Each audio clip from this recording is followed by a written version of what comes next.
have an emergency fund.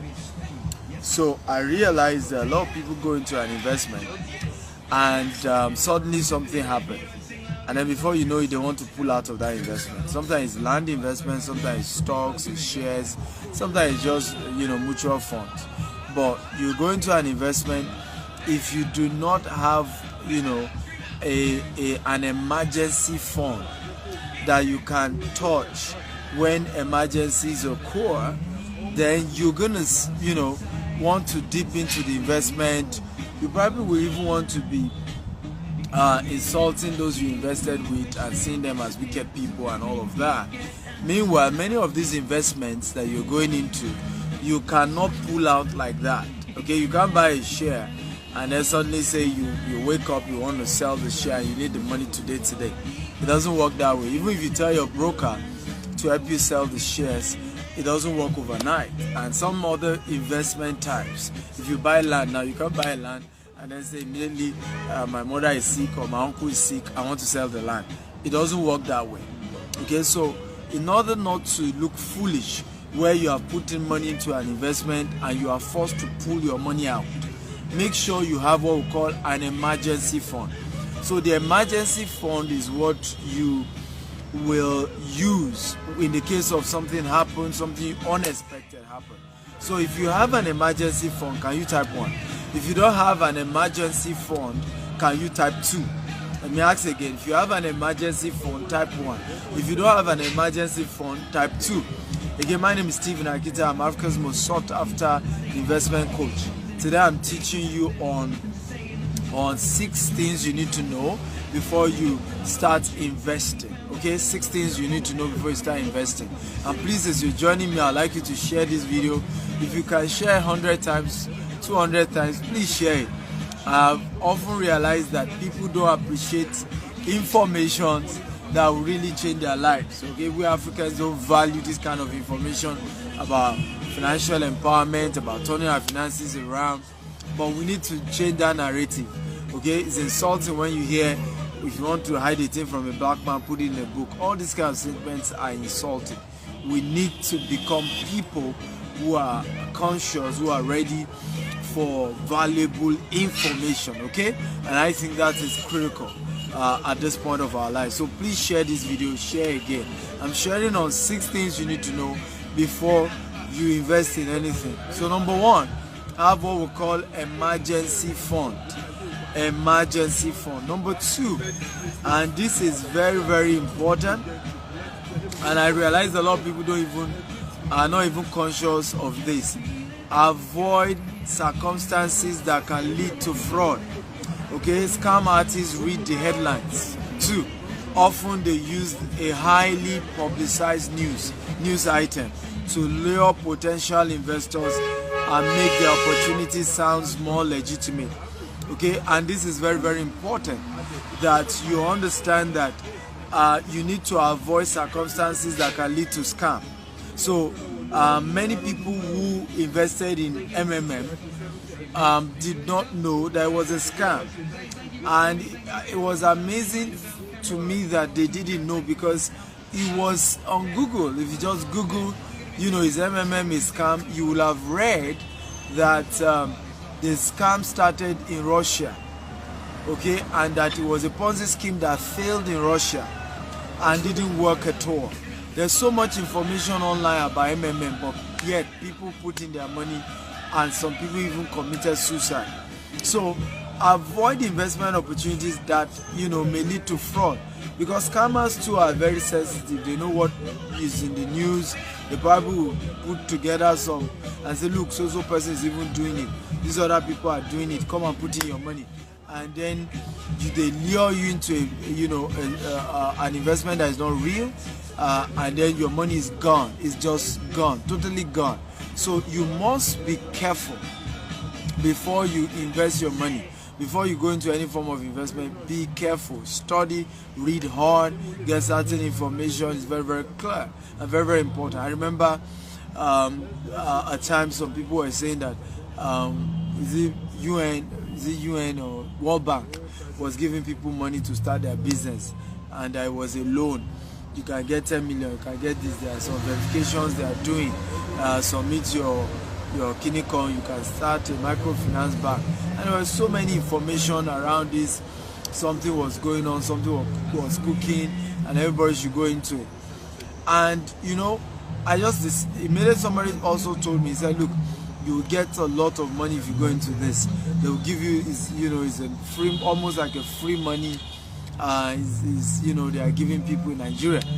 And immediately I went on Google, I typed it, and I realized that World Bank had even disowned that project. CBN has disowned that project, that there's nothing like that they are not giving anybody money through any microfinance bank. But yet people were doing it, they were putting their money, and they were losing big time. So today we're looking at 6 things you must know before you put in your money into any form of investment. 6 things you want to know. So we looked at the first one, and we said the first one is that you need to have what we call an emergency fund. Okay, when you have an emergency fund, you will be able to pull out of that in the case of emergency. So suddenly you just need money quickly, and it's very urgent. You will just simply be able to do that. Am I good? Okay, thank you.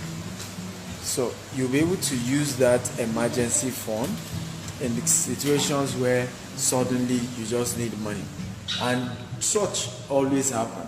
So if you put all your money into an investment opportunity just because the opportunity was very good, in the case where you now have an emergency, the question will then be, where do you get the funds from?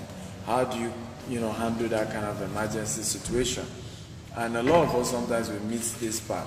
We just hear that there's this investment opportunity, we put in all our money into it, everything into it, literally everything. Okay, nothing is being kept aside in case of something emergency happen, and then you now get situation whereby an emergency occur, then you want to be putting pressure on some of the investment opportunities you've taken advantage of, and it just makes you be in an uncomfortable situation. Now the investment opportunities you've done too, it puts them in a very bad, awkward situation. So, and I'll give you some example. I've had people who invested in our real estate. In fact, I'm having to say we have to change our real estate policy to that we don't do reforms again, because you have situations where people invest. It may just even be that they invest this same week, and before you know it, they tell you they're not doing it again. And it's funny because you begin to ask yourself, do people think that such investment, such money are kept in the bank? When you're into investment, whether it's real estate or whatever it is, usually the funds are being used. The funds are being used for something. So if it's a real estate investment, the money is not kept in the bank. So the company you're investing with is obviously buying more land, doing things with the land, okay? With the money rather. So you can't just go to them and just say, you know what, I just need my money back. This emergency happened. I hear things like that, my mom died, these health issues, that health issues. And they don't understand that a lot of time people don't get the fact that you don't keep the money, or investment companies don't keep money.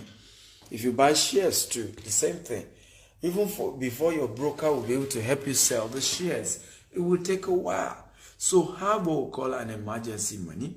So this emergency money becomes what you can use in the case where you need money urgently, you need money desperately, you just go ahead and use the emergency money. Now, so have what we call emergency money. Number 2, avoid, fraud. Okay, avoid circumstances that lead to fraud. And I shared how a lot of people invested in MMM and they didn't know MMM was a fraud. And all you needed to have done, in fact, I remember saying to somebody, is this the way, some of us can be this gullible?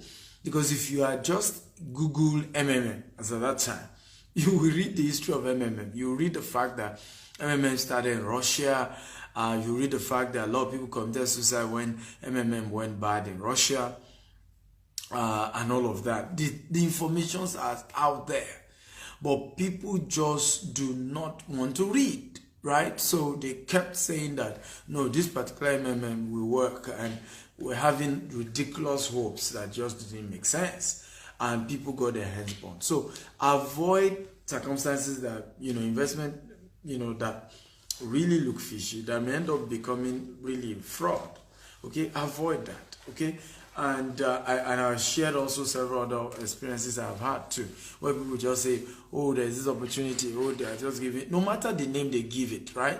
Sometimes people even tell you it's an association with World Bank, it's an association partnership with World Bank, it's partnership with UN, partnership with this. That's not the case here. Okay, once the whole thing is not sounding okay, do more research. Okay, and be sure that this is real, right? Number 3, okay, overcome greed before you go into investment. Overcome greed. And what do we mean by overcome greed? Now, if it's too good, right, then to be true, then actually it's too good to be true. Now, let me say that again. If it's too good to be true, then it's really too good to be true. For example, how can a company tell you they're going to be giving you, 30% every month? It means that that company must have been making 360% every month, okay, every year. Now, that's not possible. Even the Dangote group of companies does not grow at the rate of 360% annually. Okay, it doesn't work that way. And what I mean by that is that because there's overhead cost, because there are lots of overhead and bills that companies have to pay, even if they make such a profit, they can't give you everything.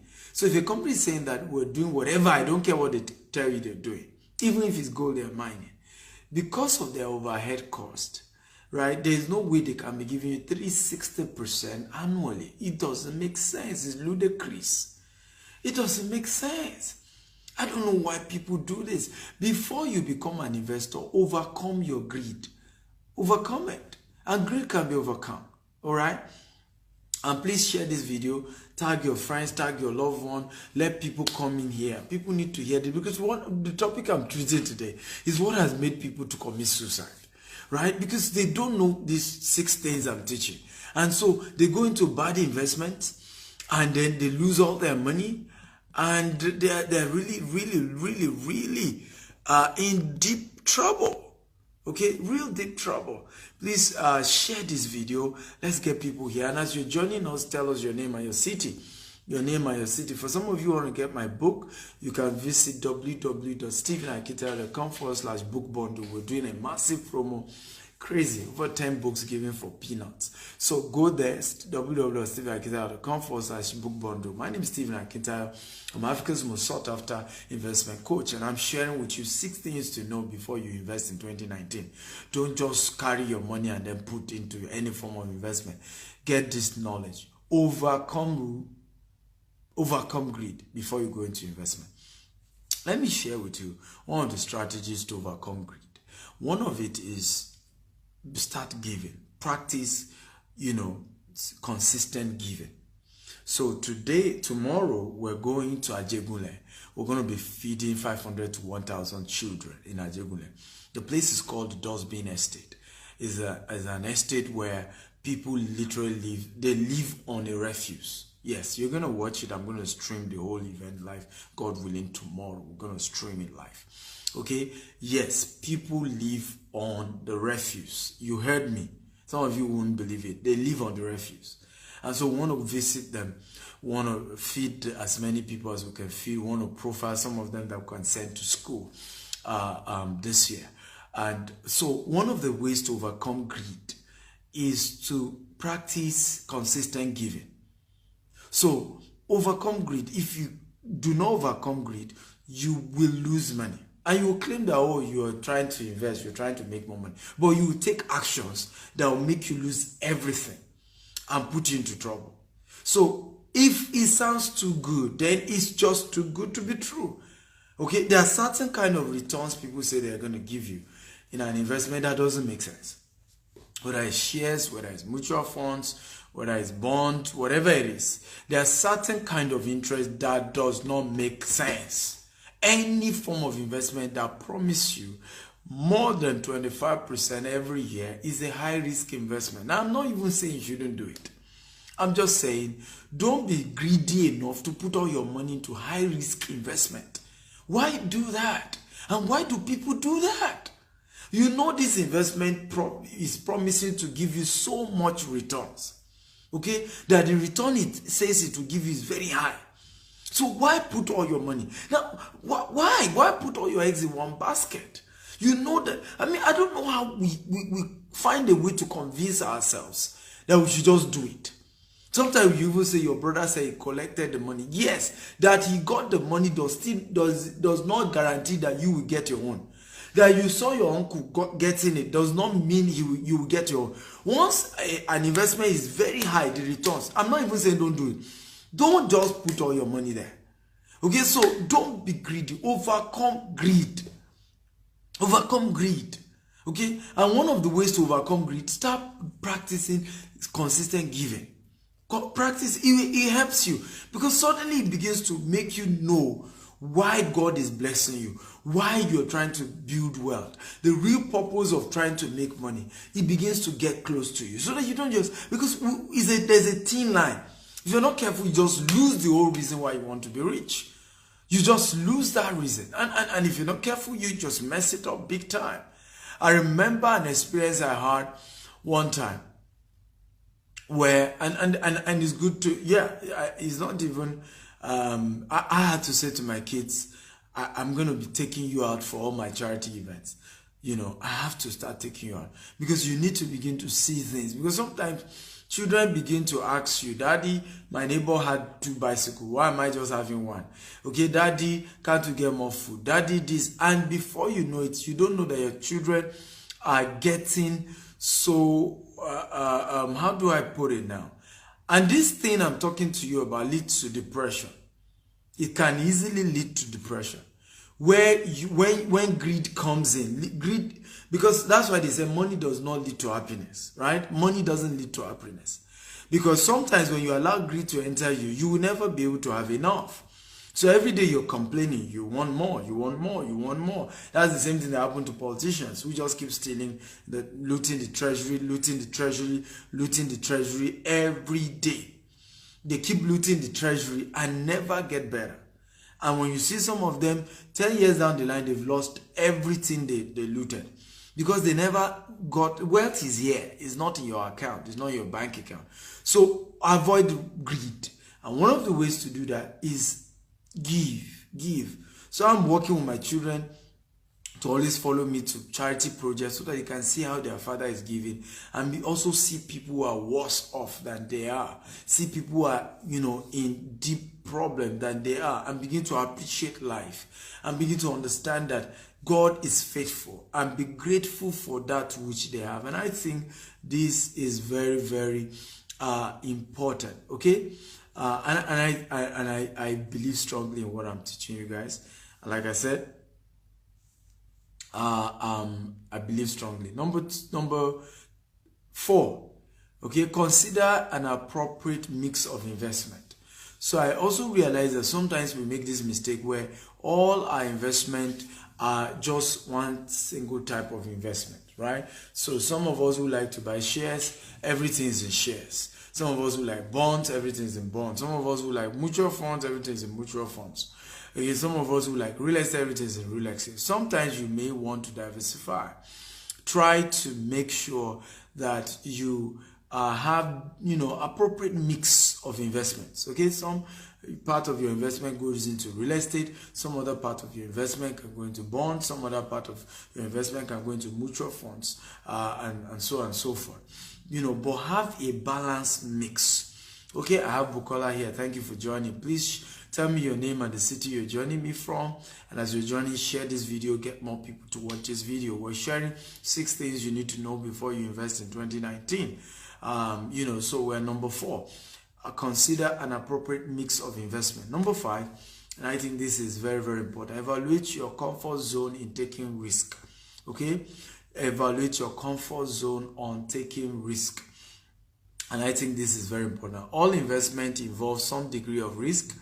If you intend to purchase securities, such as stocks and bonds or mutual funds, it's important that you understand before you invest that you could lose some or all your money. Unlike deposit maybe you are doing some insured bank deposit and all of that. You need to know you can lose some or all your money when it comes to buying shares. Please get this right, because we've had people, even in the US, who committed suicide over this, we're investing in shares thing. Okay, some even go and believe that it's the MD of the company that has problem and want to do whatever they could do. But you need to get this here. They evaluate your comfort zone on taking risk. Okay, let an expert talk to you. Let an expert work with you. Okay, and really walk you around the concept of risk management, the concept of what is a risk. Bimbo Akintola from England. Bimpe Akintola from England. Thank you for joining. I appreciate you. Thank you very much. And please share this video. Let's get a lot of people in here. Keep sharing this video and let's get to a lot of people. So evaluate your comfort zone, in taking risk. And I think this is very, very important. Everything when it comes to investment is risky. It's very, very risky. Let nobody deceive you. There is some degree of risk in every investment. Now, does that mean you shouldn't invest? You should invest, of course. Remember, there are 4 ways to make money. You can make money as an employee, you can make money as a self-employed, you can make money as a business owner, and you can make money as an investor. Now, the business owner part and the investor part, only 5% of people in the world do this, and they control 95% of all the money in the world. So the only way you can make money while you are sleeping is to be an investor. Osaro from Benin, thank you for joining. That's the only way. The only way you can make money while you're sleeping is to be an investor. That's the only way, right? And so investment is critical. We call it, another word for investment means that you make your money work for you. So you can rest, you can sleep, you can relax. Your money is just working for you. Your money is just working for you. And all the richest people in the world are not people who work for money. They are people that money work for them. Warren Buffett said, if you don't have a way of making money while you're sleeping, you will have to work till you die. So it's critical that you get it, really sink in that you must be an investor. If there's one thing you must do this year, you must become an investor if you're not one. Now, if you're already an investor, you must become a wiser investor, a smarter investor in 2019, smarter than you were in 2018. But get this well. Evaluate your comfort zone on taking risk, right? There is always a risk involved. And don't just get it all twisted, just being so comfortable, just putting all the money out there without spreading this thing properly, without understanding the risk involved, right? And doing things properly. And that's why we always say, get a financial advisor, get a consultant, get somebody to advise you. Even me that I'm talking to you, I'm advising you when, this advice does not constitute a professional advice. It's just an advice on social media. If you really want me to be your coach, there are deeper conversations we need to make. So you cannot, and I need to tell you this disclaimer, you cannot quote me anywhere and say, I watched the video and I went to take certain risk based on the video.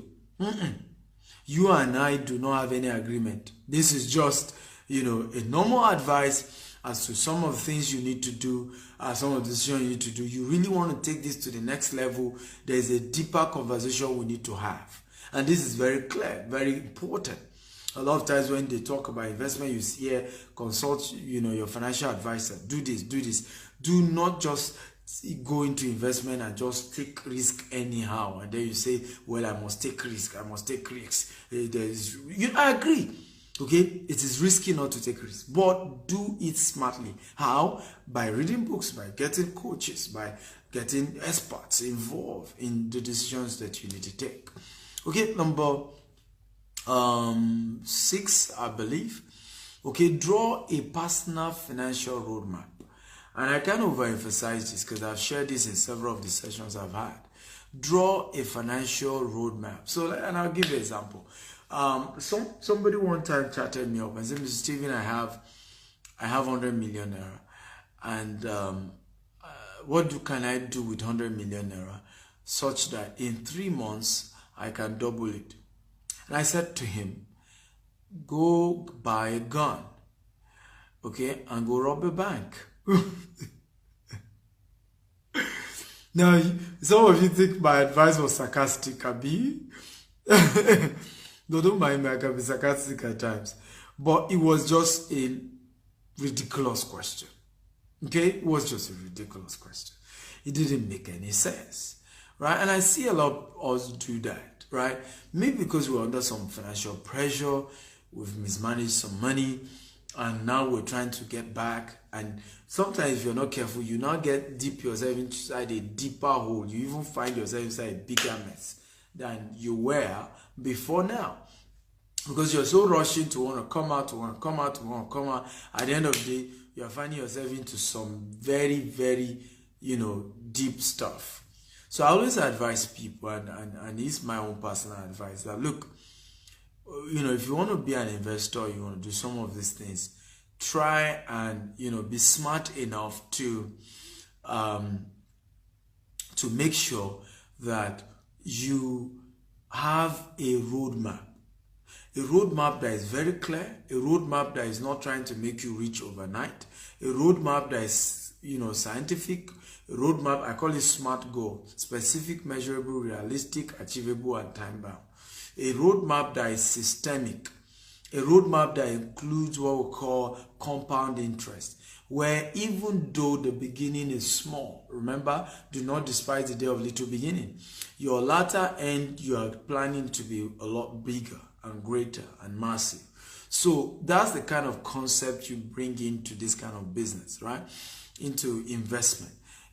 Draw a clear-cut financial roadmap. How many of you have a financial roadmap? If you do, type 1. If you don't, type 2. Because you need to have one. Okay? A financial roadmap. If you do, type 1. If you don't, type 2. You need to have one. Financial roadmap. Clear-cut roadmap. Clear-cut plan and strategy to move from where you are to where you want to be. Clear-cut, with advice from, great consultants. Sometimes you may make it could be, you could mind map it. Okay, so I'm going to start with real estate. So I'm going to buy stocks here. I'm going to do mutual funds here. I'm going to do bonds here. And then, I'm going to then get, to expand. I'm going to start with this X amount, then later grow it every 2-3 months or grow it every 6 months. But something very concrete, very clear cut, easy to follow, nothing complex, and you want to follow through. So if you have a financial, personal, right, financial roadmap, type 1. If you don't, type 2. There is a goal, right? This is not goal. So let me give you an example. I have a goal of raising, making 15 billion in all of our businesses. That's a goal. That's not a roadmap.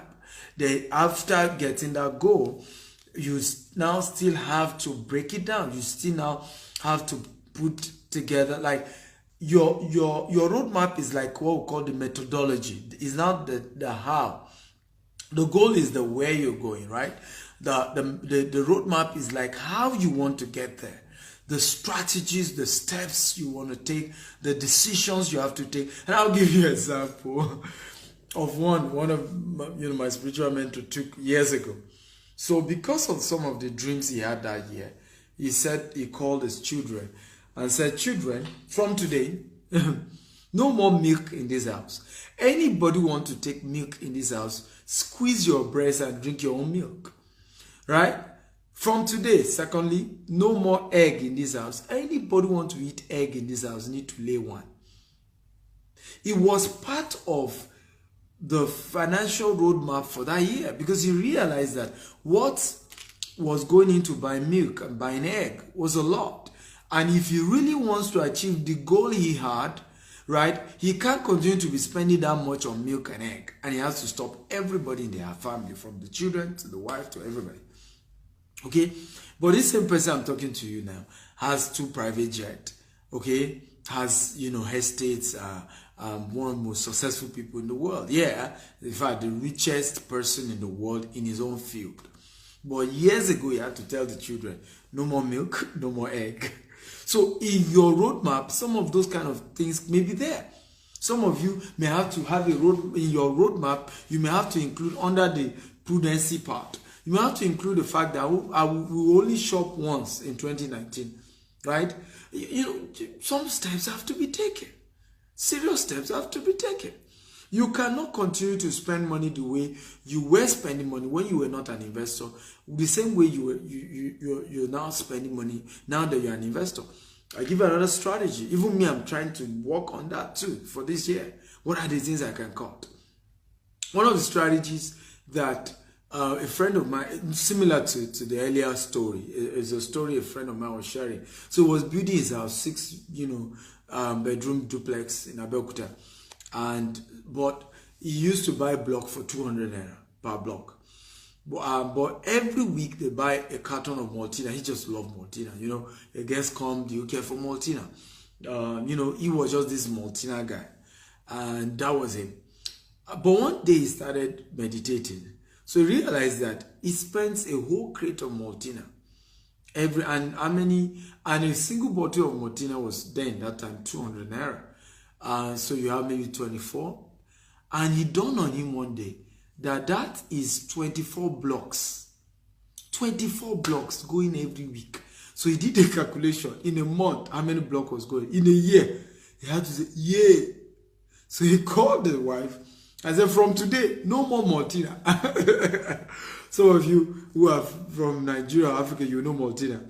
It's a particular, we call it a beverage drink now, non-alcoholic. All right. So he had to say, from today, no more Maltina. Right? Maltina then was like 50 cents. Maybe like 60 cents in the current value. But he realized that a single block was going for that 60 cents. And that is 24 blocks. And he was still building his house. And that, according to him, stopping Maltina helped to speed up the pace of him building his house. You see what we're talking about here? Just speed everything up. Speed it up. So, guys and ladies and gentlemen, I really want to encourage you guys that there is a lot of work that has to go into your roadmap. For those of you who have one, then you've seen some other strategies you have to put in place.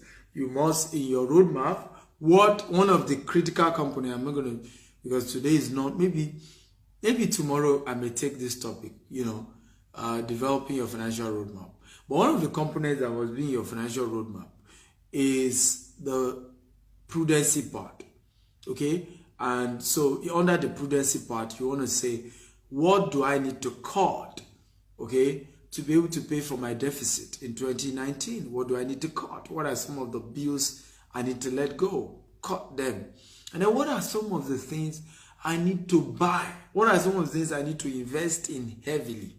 Because sometimes we make this mistake where we think it's all about cutting. It's not just about cutting. You have to cut and put money in some things. The reason for wealth is to give back. The reason you pray to God for money is to be able to help people. But you need to know, God will never give you some money if you have not proved him right. How do you prove God that you're worthy for the kind of wealth you desire in 2019? It's by giving the little you have. People always tell me, Mr. Stephen, you can give, you're a rich man. I laugh. I'm not. My company is rich. I'm not a rich man yet. I'm on my way. I have lots of bills. So we assume that giving is a job of rich people. It's a job of everybody. We all need to build a culture of giving. Everybody needs to do that. Okay? It's not, an African needs to wake up. We need to be givers. We need to build giving culture in Africa. Okay? We need to. Please. We can do this. We can become givers. We can do better than we're doing. It's the job of all of us. And that's why God will bless you. When he sees that your heart wants to give, when he sees that your heart desires to change the world, when God sees that your heart wants to make a difference, he will give you money. He will bless you. Okay? But when you're saying that, my salary is just 15,000. Ladies and gentlemen, 1,500 naira will do a lot of good to children in Dustbin Estate. You will be shocked. You will be shocked. And one of the things giving does, he makes you grateful. Because suddenly you begin to see that God has been good to you. You may not be where you want to be, but you're not where you used to be. You may not have everything, but you have some things. And it just brings in this gratitude heart. Because greed must be overcome. And how do you overcome greed? By giving. By giving. Because the more you give, the more you see that so many of these people you are having to give to are in a real worse situation than yours. And it just gives you a better perspective. And once you get that picture, wealth begins to come your way. Money begins to look for you. Really. Let me tell you when I give. I give when I'm broke. That's when I give. I tell people, I say, those who need to give are those who are broke. Those who are poor. Giving is not meant for the rich. It's meant for the poor. Because he that sow reapeth. Okay? It says, as long as the earth remains, the time of sowing and the time of harvest will not change. Okay? Sowing and reaping will never change. It's a law. It's a law. Okay? It's a law. So it's unfortunate that a lot of us desire wealth. We want to be rich. But one of the things that should be in your heart is, Lord, who must I give to? Who must I change their story? Who can you use me to bless? Because God will only give you wealth when there are people you are going to use it to distribute to. Wealth is not meant for you. It's meant for distribution. God only gives you wealth for the purpose of redistributing it. Okay? And that's really the purpose of wealth. Becoming a channel